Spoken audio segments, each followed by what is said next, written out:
I know sometimes when the author of the source material gets involved with the on-screen adaptation, it can be detrimental to the project. But when it works, oh, it works. Hi, I'm Mateo Rivera, the Cinematic Catholic, and Percy Jackson and the Olympians just premiered its first 2 episodes on Disney+, and I'm going to be giving you my thoughts on it and what we can expect from the rest of the season. All that and more, coming up next.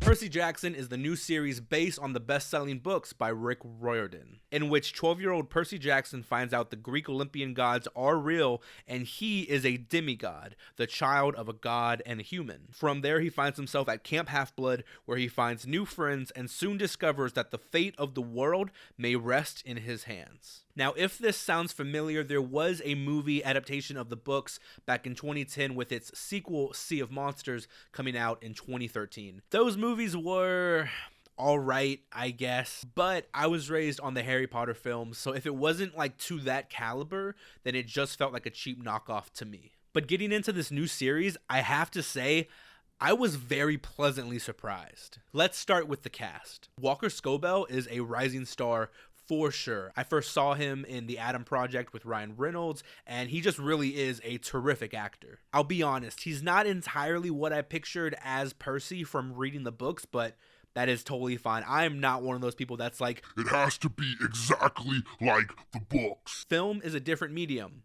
It's going to be different. The kids that play Grover and Annabeth are also really solid and hold their own. I could really see the chemistry between Grover and Percy, like they were lifelong friends and they felt very natural with each other. And then I don't remember too much about Annabeth from the books. It's been a while since I've read them. But this actress, Leah Jeffries, walks the line perfectly between like snarky but also funny. She keeps Percy in check, but it's not overbearing, which is very difficult to pull off, so kudos to her. And I love the guy that they casted to play Chiron, Glenn Turman. I also grew up on Boy Meets World, and so I really like that old, wise teacher type when it's done correctly, and Turman definitely brings like just the right amount. But I gotta say, the person that stole the show for me when he popped on screen, both me and my wife were like, oh, no way, it's him, is Jason Mantzoukas as Dionysus. Geez, try saying that 10 times fast. We are big fans of Brooklyn Nine-Nine, and so to see Pimento as the god of wine, whoever made that casting decision needs a raise. Okay, so we know how important a cast is to a series, but for something this big and fantastical, I feel like the visual element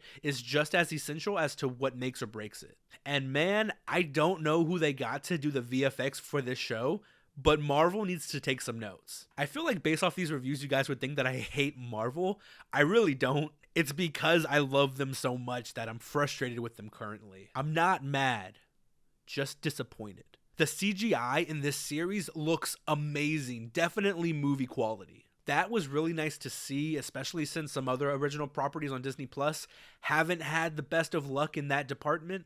Where I especially noticed how great the CGI was in the Minotaur battle. But even in the daytime scenes, which is trickier to pull off, the CGI blended so well into the world. Grover's goat legs looked photorealistic, and again, I don't want to keep comparing this to Harry Potter, but my wife and I just did a rewatch of all those films, and I was truly blown away at just how much of a cinematic feat they actually are. Like, the fact that they were able to keep this up for 8 movies, 10 years, and have the same and even improving levels of quality and consistency. If they can do the same thing with Percy Jackson and adapt all 5 books with this level of quality, then this would be on par and the equivalent for fans of the Percy Jackson series. I mentioned earlier that the author of this series, Rick Riordan, was involved in the production, and yeah, you can see his fingerprints all over this. From the attention to detail to the fact that the episodes are chapter titles from the books, and just how this series focuses on different story elements than from what the movies did, which I also think is the result of them doing a series over a movie, right? You have more time to flesh everything out. I thought they gave the character Luke some good build-up, and if you haven't read the books, I don't want to spoil anything or whatnot, but based off of what we got in these first 2 episodes, I'm excited to see where they take his character from here.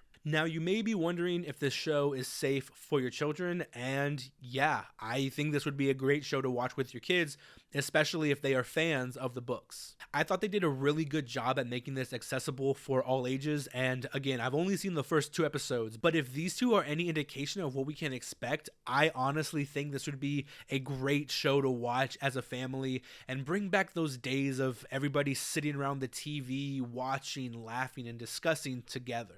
I feel like people don't really do that anymore. We all watch our own things on our own screens in our own rooms, and so it's really cool to think that Percy Jackson could be the thing that kind of brings that back. Now, as far as morals and life lessons that can be pulled out of the show, I think it's still a little too soon to tell. These first 2 episodes were a lot of build-up, but I do think that they are laying a great foundation for an amazing hero arc. They have already started to introduce the idea of hold fast and brave through the storm, which I think is a good message for Christians to hear. Like, when times get tough, stay strong in your faith and know that God is going to get you through it. But let me know if you guys would like to see a week-by-week review of the episodes as they come out. Maybe we can talk spoilers. Or if you guys would just like a video at the end, just sort of recapping everything, I would love to hear what you guys think in the comments down below. Now, at the end of episode 2, there is a post-credit scene that gives a glimpse into what we can expect from the rest of the season, and I gotta say, guys,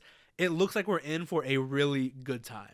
You can tell from the brief glimpses at characters and locations we see that it should stay pretty faithful to the books, while still maybe giving us some surprises along the way. But I am very excited to see where this show goes. I think it was a strong start to what will hopefully be a standout series. And you know, with the author being so involved with this adaptation, I am curious to see how the Avatar: The Last Airbender show will differ, since the creators of the original cartoon actually left that mid-production. And y'all best believe I'm reviewing that for y'all. But guys, that is all for this video. I hope you enjoyed this review. My name is Mateo Rivera, and until next time, hasta la vista.